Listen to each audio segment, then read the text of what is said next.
Hi Leute, einen wunderschönen guten Morgen. Herzlich willkommen zu einem neuen Vlog. Im heutigen Vlog soll es mal ein bisschen um mentale Gesundheit und um so ein bisschen Reset und mentales Self-Care gehen.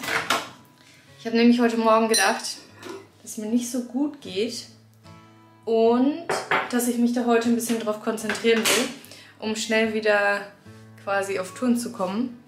Grund dafür ist, dass ich mich gestern gestritten habe mit jemandem. Und es ist etwas, was bei mir wirklich extrem selten vorkommt, dass ich mich mit jemandem streite. Extrem selten. Was einfach daran liegt, dass extrem selten jemand etwas zu mir sagt, was mich verletzt. Glücklicherweise, weil ich mein Umfeld und die Leute, die mir nahe sind, so weit ausgewählt habe, dass sowas eigentlich selten vorkommt. Aber gestern war ich in einer Situation, in der jemand etwas zu mir gesagt hat, was mich sehr verletzt hat. Und in der Vergangenheit war mein Mechanismus sozusagen, um damit umzugehen, mich selbst davor zu schützen, dass so etwas nochmal passiert. Und daraus resultierend, mit dieser Person nie wieder in diese Situation zu gehen. Also, früher war ich Expertin darin, Menschen, wenn es wirklich nicht so toll war, aus meinem Leben zu streichen, ohne Diskussion. Und ich denke auch nach wie vor, dass es in manchen Fällen notwendig ist oder in manchen Fällen auch die richtige Entscheidung oder die einfachste Entscheidung, die radikalste, aber gleichzeitig auch die, wie soll ich das sagen, mit der man sich selbst am wenigsten belastet, weil manchmal will die andere Person halt auch gar nicht verstehen, dass das nicht in Ordnung war.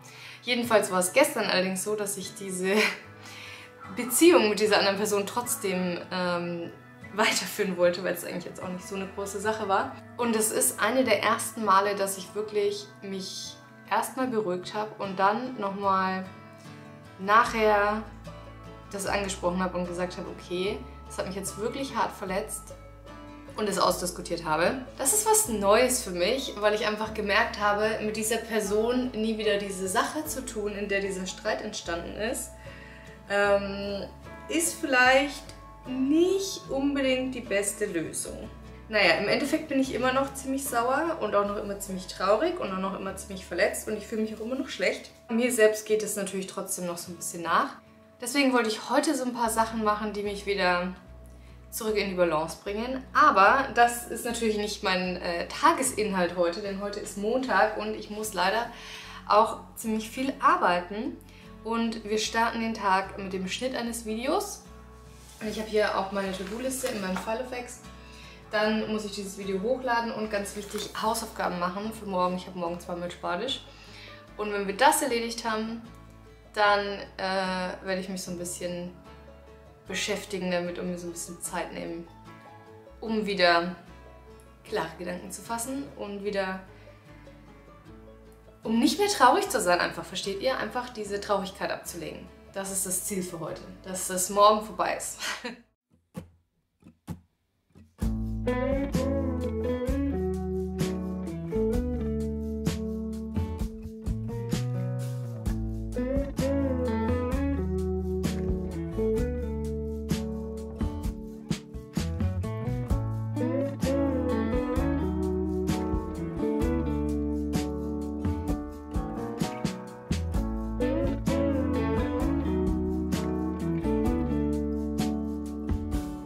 Attention to sound, the one that's coming from your mouth.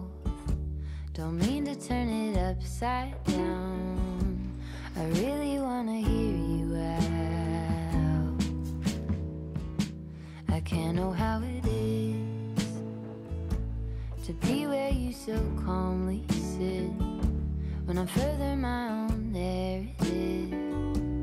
Catching only part of it, to just be, to really see something other than just me. So Leute, ich bin fertig mit dem Videoschneiden und ich habe mich soweit fertig gemacht, Zähne geputzt, Haare gekämmt, Bett gemacht, mir was angezogen. Heute ist ziemlich warm, es hat schon 24 Grad und es wird noch heißer. Ja, und da hinten wartet schon mein Hund. Ja, da könnt ihr ihn sehen. Und möchte mit mir spazieren gehen natürlich. Und das werden wir jetzt mal machen. Und danach, ja, hilft es nichts. Ich kann es nicht länger vor mir herschieben. Danach muss ich meine Spanisch-Hausaufgabe machen. Yay. Ich muss sagen, so raus an die frische Luft tut schon auch echt gut. Wobei am Ende geht es, glaube ich, weniger um, ja, es geht schon auch um die frische Luft, aber um das Grün.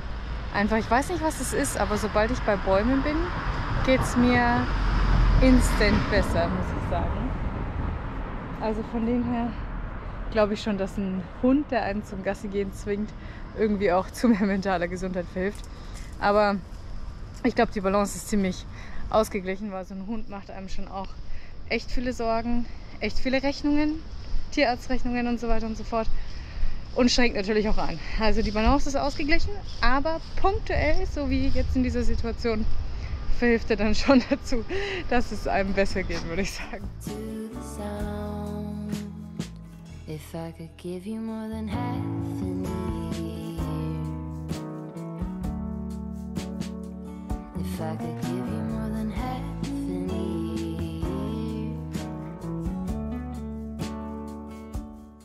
So, ich bin wieder da vom Gassi gehen und es geht mir wirklich ein bisschen besser.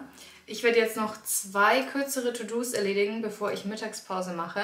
Das eine ist das Video hochladen, das ich gerade eben geschnitten habe. Und das zweite ist, meine Spanisch-Hausaufgabe zu machen, auf die ich natürlich so richtig viel Lust habe. Die Spanisch-Hausaufgabe besteht heute darin, ein Video zu filmen, was mir grundsätzlich nicht so schwer fällt.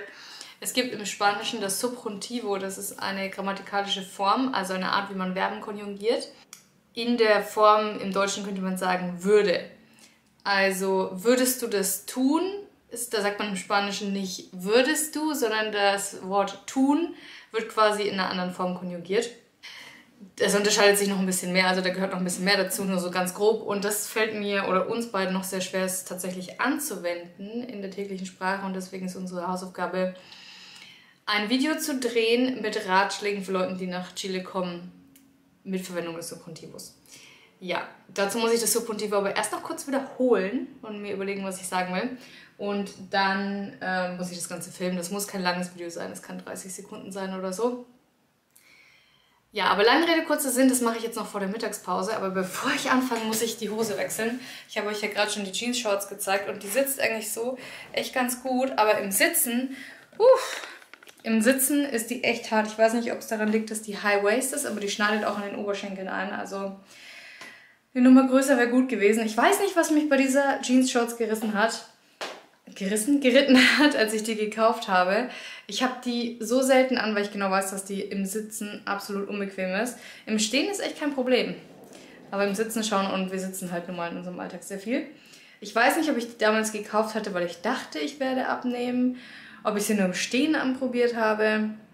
Oder ob das so ein Kauf war, wo ich mir dachte, ja, wenn du so schlank bist, dann passt du da rein. Irgendwie so ein Quatsch. Egal. Es ist, wie es ist. Zum Gassi gehen ist die natürlich super, aber zum Sitzen am Schreibtisch no chance. Deswegen ziehe ich mir jetzt noch eine andere Hose an. Tja, viel besser. In bequemer Kleidung geht es einem halt auch doch nochmal besser. Chaplin, es ist noch nicht so weit. Oh, jetzt habe ich die Hose mitgenommen, das war jetzt Quatsch. Chaplin, du musst noch kurz warten, es gibt noch kein Essen. Er bettelt schon wieder, aber es ist 11:55. Ich denke, dass ich so um 1 spätestens oder 12:30 hoffentlich fertig bin. So lange muss er jetzt noch warten.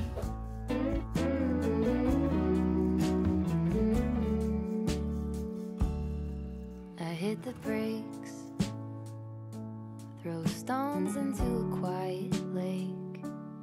What is it you're really saying? I turn the thoughts to little waves. So, das Video ist jetzt doch ein kleines bisschen länger geworden, als ich dachte. 1,5 Minuten, aber das macht gar nichts. Es ist genau 12:30, wie ich mir das gewünscht hatte. Und mir ist aufgefallen, dass meine Haut an meinen Beinen recht trocken ist, durch die ganze Sonne, die ich in den letzten Tagen abbekommen habe. Und ich habe ja diese Creme geschenkt bekommen zum Geburtstag, die relativ stark duftet. Und das ist jetzt natürlich die Gelegenheit, diese Creme mal zu benutzen, weil an den Beinen ist es nicht so wild. Also ich kriege vor allen Dingen Probleme, wenn ich es im Gesicht verwende oder irgendwo hier oben, weil dann kriege ich Ausschlag am Hals. Aber an den Beinen ist kein Problem.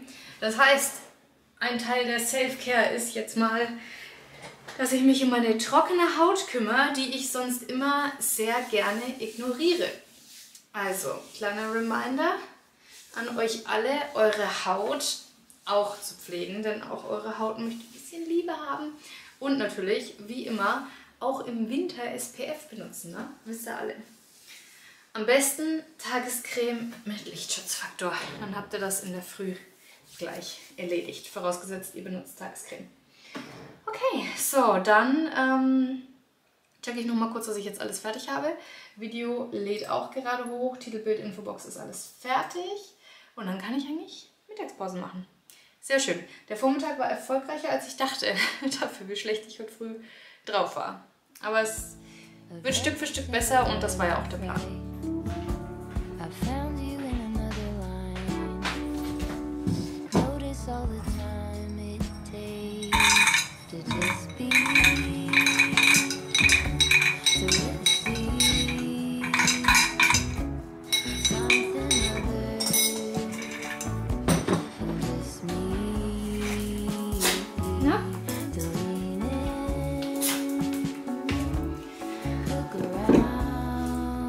Warte. Okay. Ich habe glücklicherweise noch einen Essensrest von gestern, deswegen muss ich nicht kochen.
Das hier ist ein Rest von Churrasco. Churrasco ist ein typisch chilenisches Gericht, was es hier in sehr vielen Restaurants gibt. Und es ist einfach nur ein großer Berg Pommes und eigentlich mit einem Haufen Fleisch drüber. Das ist jetzt eine vegetarische Variante mit Falafel.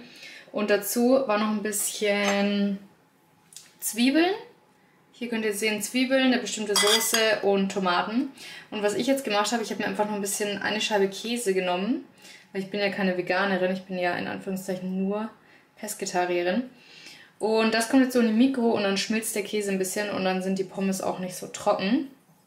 Genau, und das habe ich von gestern aus dem Restaurant mit nach Hause gebracht. Wenn euch sonst interessiert, was wir so essen und wie die Gerichte so quasi, wenn sie neu reserviert werden, aussehen in den Restaurants, dann folgt mir gerne auf Instagram, da teile ich das nämlich immer. Ich werde heute in Ruhe auf der Couch Mittag essen. Ich habe gestern sehr viel Sonne abbekommen, deswegen esse ich nicht oben auf der Terrasse. Normalerweise bin ich ja gern oben. Aber ja, ich möchte gerade so ein bisschen irgendwie keine Sonne haben. Ich weiß auch nicht, ist gerade so ein Gefühl.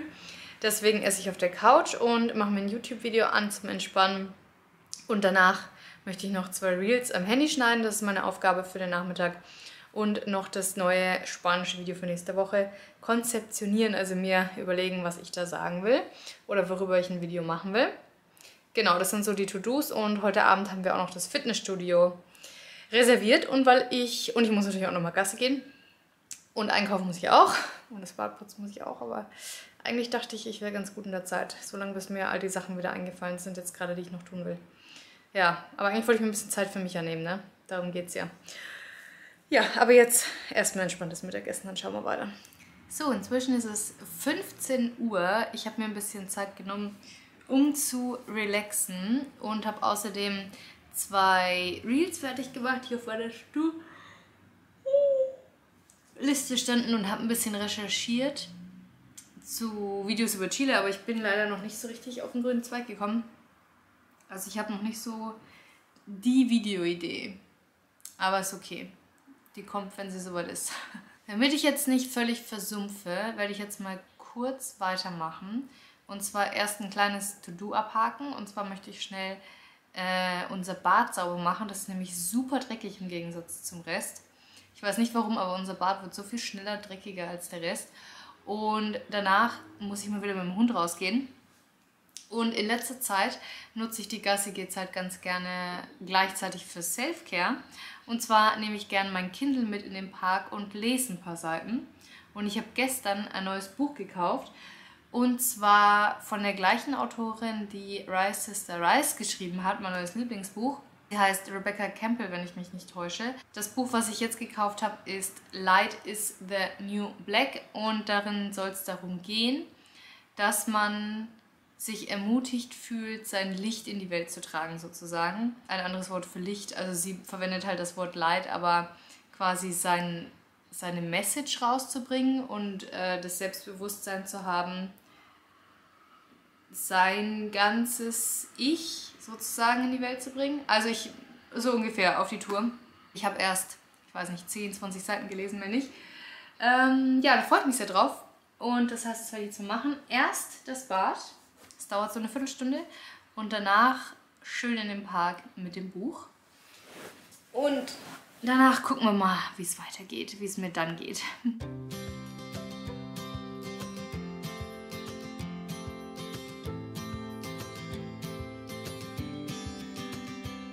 Sometimes we act like a fool, not aware we're troublemakers. Sometimes we try to be cool, not being givers, only takers. Stop for a minute, stop and breathe for a minute. Don't get over your head, try to listen instead.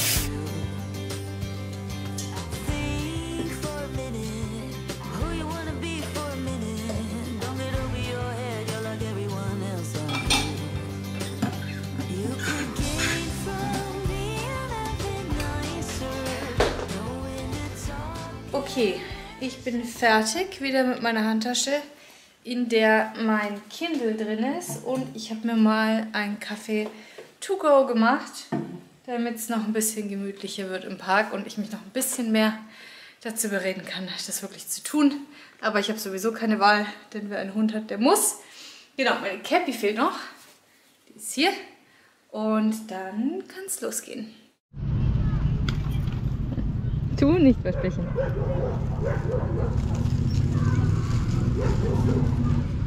Manchmal vergessen. Kommt praktisch jeden Tag. Ah ja. Aber ein bisschen Sonne zu nehmen und so. Ja, natürlich. Und kommen manchmal mit mehr Kompanie. Ja. Meistens setze ich mich dort, wo die 2 Banken sind. Aha. Weil früher war ja die Sonne tiefer, dann hatte ich immer Schatten. Ja, ja. Jetzt ist zu viel Sonne, zu heiß. Ja, das ist jetzt zu heiß, das stimmt. So, ich gehe jetzt gerade wieder nach Hause. Falls ihr das gehört habt mit dem Ton, ich habe gerade jemanden kennengelernt, ich weiß auch nicht warum. Ich habe echt ein Talent dafür. Ich habe sehr viele Bekannte in meiner Nachbarschaft, sehr viele Bekannte. Und alles Männer im Rentenalter. Ich weiß nicht, woran es liegt. Das war Alvin, er ist 90 Jahre alt und kam mit 18 Jahren nach Chile aus Österreich. Wir haben uns auf Deutsch unterhalten. Es war sehr spannend, seine Lebensgeschichte zu hören. Und ich kann es echt nicht glauben, 90 Jahre und so fit. Ich hoffe, ich bin mit 90 noch so fit und spreche noch so gut Deutsch. Und bin noch hier. Ja, mal gucken. Also es war auf jeden Fall echt lustig. Jetzt geht's heim. So, ich bin wieder zu Hause. Ich war 1 Stunde im Park. Ich habe so lange mit dem Mann gesprochen. Aber es war interessant. Und mental bin ich jetzt eigentlich echt wieder auf dem Dampfer, würde ich sagen. Weil solche Gespräche, wenn du einen triffst, ja, und der ist einfach 90 Jahre alt und ich hätte gedacht, der ist 75 oder so, der war so fit noch, unglaublich, dir erzählt, was irgendwie, wie sein Leben so ging, und dann hat er auch natürlich erzählt, also wie gesagt, er ist ja wahnsinnig lange schon in Chile, jetzt lass mich mal kurz nachrechnen, also er hat gesagt, er ist 90 Und er kam mit knapp 18 nach Chile. Das heißt, er ist 72 Jahre hier. 72 Jahre. Er hat die Pinochet-Diktatur mitgemacht. Er hat die ganzen kommunistischen Zeiten mitgemacht und das alles. Und diese ganzen Regierungswechsel und diese echt harten Zeiten in Chile ja auch. Wenn man sich das anhört oder sich das vor Augen führt, was da für Epochen durchlebt wurden, dann rücken solche Sachen wie das, was mich jetzt in dem Fall traurig gemacht hat, völlig in den Hintergrund. Oder man merkt erstmal, wie unwichtig sowas eigentlich ist. Oder diese ganzen Sachen, über die man sich täglich halt irgendwie ärgert oder wo man sich immer denkt, oh, ich wünschte, das würde irgendwie besser laufen oder so. Und im Endeffekt zählt halt das große ganze Bild, das irgendwie, wo bist du mit deinem Leben hingegangen? Naja, also so viel dazu. Dennoch muss ich sagen, dass ich gerade körperlich echt ziemlich unfit bin. Ich würde aber behaupten, dass es jetzt nicht unbedingt miteinander zusammenhängt, denn es braut sich draußen gerade so Wetter zusammen und wir sind gerade in dem Wetterumschwung. Es ist extrem heiß heute. Also es ist der heißeste Tag jetzt seit dem Winter. Und ich habe das Gefühl, es wird gewittern. Oder es ist so eine Gewitterstimmung, es ist recht schwül. Und es soll, glaube ich, morgen regnen. Und mir persönlich tun so Wetterumschwünge immer gar nicht so gut. Deswegen bin ich körperlich gerade so ein bisschen low. Und eigentlich wollte ich ein bisschen malen. Also mich in mein Büro setzen und einfach ein bisschen pinseln. Aber mir ist gerade echt einfach nur nach liegen, wenn ihr versteht, wie ich meine. Also nicht mal unbedingt sitzen, sondern echt einfach nur liegen. Und deswegen glaube ich, werde ich jetzt einfach weitermachen mit Lesen. Und vorher vielleicht noch eine kurze Meditation, weil ich das gerne noch mal so ein bisschen in Ruhe reflektieren möchte, diese ganzen Lebensgeschichten, Infos, die ich jetzt im Park alle bekommen habe. Das werde ich jetzt mal machen, also ich werde jetzt mal meditieren und danach einfach wieder lesen, weil, ja, wie gesagt, körperlich war.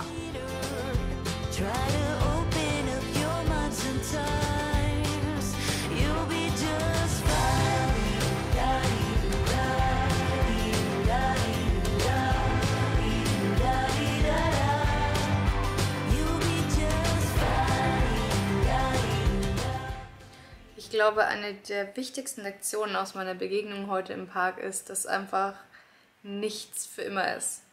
Also das gilt sowohl für irgendwelche politischen Geschichten, sagen wir mal Regime oder was auch immer, als auch für das eigene Leben in dem Sinne, dass er zum Beispiel mir erzählt hat, oder was heißt erzählt nicht, aber nebenbei erwähnt so, ja, und dann ist das passiert mit der und der Person, aber die lebt nicht mehr und damals bin ich immer mit dem und dem Schulfreund irgendwo hingegangen und seine Eltern mochten mich so gern, die leben natürlich auch nicht mehr. Es ist alles vergänglich, alles. Und selbst wenn wir jetzt nicht unbedingt vom Tod sprechen, Freundschaften leben sich auseinander, wir verändern unseren Wohnort, wir wechseln den Job. Ich glaube, es ist wirklich wichtig, einfach jeden Tag wertzuschätzen, was man hat, auch wenn es einem in dem Moment nicht wertvoll erscheint. Aber wenn ihr überlegt, wie zum Beispiel wie schön das Leben war in der Schule, als man einfach jeden Nachmittag frei hatte oder auch irgendwie, als man irgendwie einen Job hatte mit Kollegen, die man voll gerne mochte. Und all diese Sachen sind in dem Moment halt irgendwie nur der Job oder halt voll normal, aber dass man halt einen Kollegen oder eine Kollegin hat, mit der man sich mega gut versteht und es lebt sich halt vielleicht auseinander, wenn einer von beiden den Job wechselt. Solche Sachen weiß man halt immer erst hinterher zu schätzen. Ich denke, es ist super, super wichtig, sich das ein bisschen mehr vor Augen zu führen im Alltag. Und ich glaube, das macht einen auch dankbarer und glücklicher, wenn man einfach begreift, was man hat und einfach weiß, dass es nicht für immer ist. Das ist natürlich irgendwo traurig, aber es ist irgendwo auch einfach der Lauf der Dinge. Und deswegen kann man einfach in dem Moment dankbar dafür sein, dass man überhaupt die Chance hat, das zu erleben. Finde ich. Und ich finde es eine sehr wertvolle Lektion und ich werde jetzt noch ein bisschen Tagebuch schreiben, weil das eine Sache ist, die ich festhalten möchte, dieses Erlebnis heute. Und ich hebe meine Tagebücher auf und immer so nach einer gewissen Zeit schaue ich nochmal rein und erinnere mich dann an diese ganzen Sachen, die passiert sind.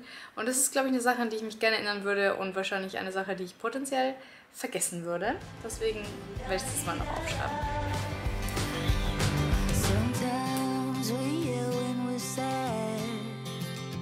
Sometimes we laugh when we're afraid.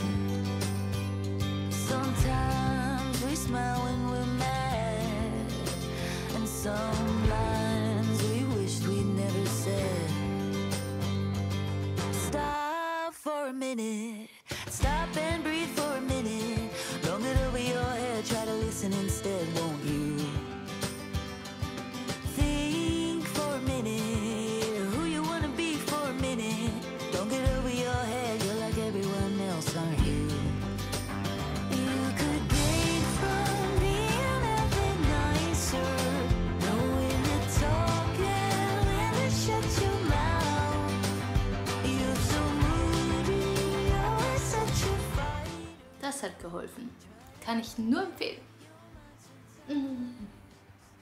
Übrigens habe ich gerade in die Wetter-App geguckt und mein Gefühl hat mich nicht getrübt. Heute hatten wir 30 Grad und jetzt kommt gerade der Temperatursturz und morgen nur noch 21 und übermorgen nur noch 19. Und deswegen macht mir das Wetter gerade so zu schaffen. Und jetzt hole ich mal mein Kindle und dann werde ich ein bisschen lesen. Und mein Mann müsste auch bald von der Arbeit kommen. Demnächst. Und eigentlich haben wir das Fitnessstudio reserviert, aber ich weiß noch nicht, ob ich ihn begleite. Also eigentlich ist das ein No-Brainer. Normalerweise gehen wir immer zu zweit, aber ich irgendwie so K.O. bin, dann weiß ich nicht, ob ich gehen will. Weil ich habe auch gestern echt viel Sport gemacht. Wir sind gestern knapp 10 Kilometer Rad gefahren und nochmal 10 Kilometer gewandert. Auf einen Hügel, deswegen, ja, mal schauen.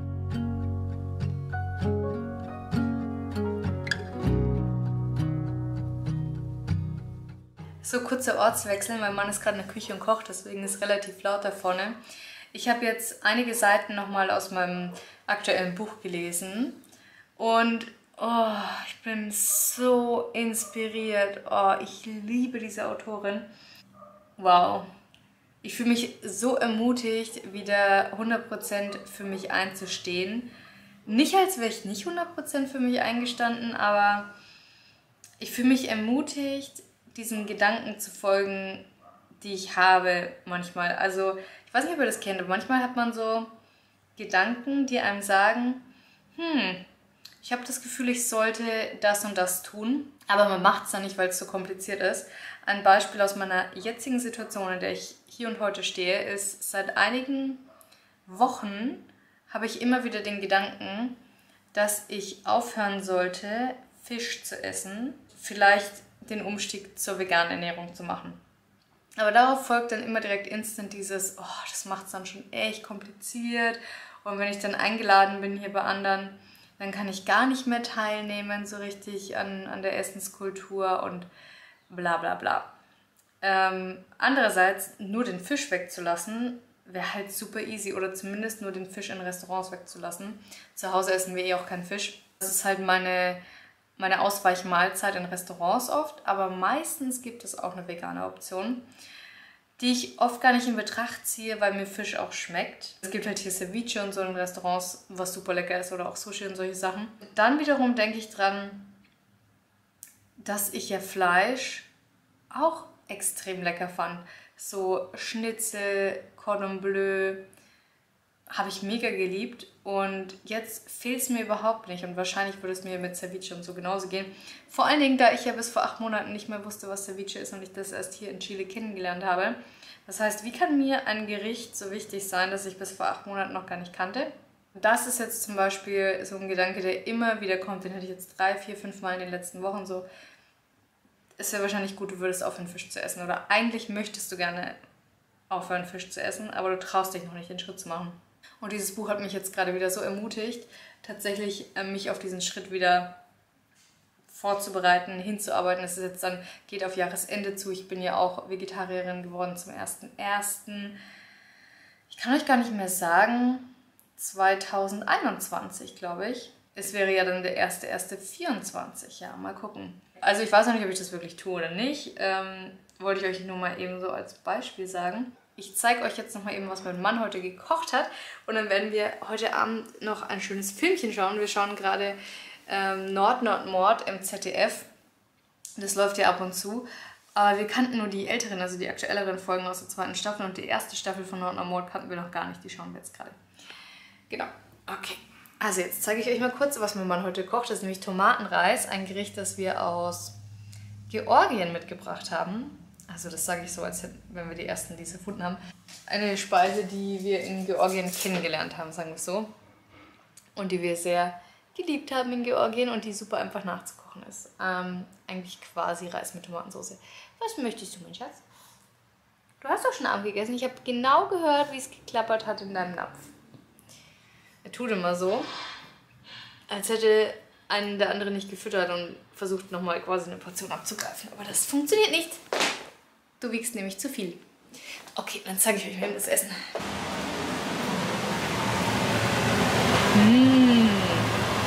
Sieht mega aus. Gut gekocht? Junge, das wird sich zeigen. Hast du noch nicht probiert? Naja, der Reis ist noch nicht fertig. Also, das ist noch ein bisschen harte Angelegenheit zum Teil. Aber es sieht auf jeden Fall schon mal sehr gut aus. Ja, das muss jetzt noch eine Zeit lang ziehen. So, also da noch eine kleine vegane Essensinspiration für euch. Wobei man sagen muss, dass da eigentlich, glaube ich, in der georgischen Küche keine Kichererbsen und keine Maiskörbchen reingehören. Aber das ist halt, was man hier in Chile immer ständig hat.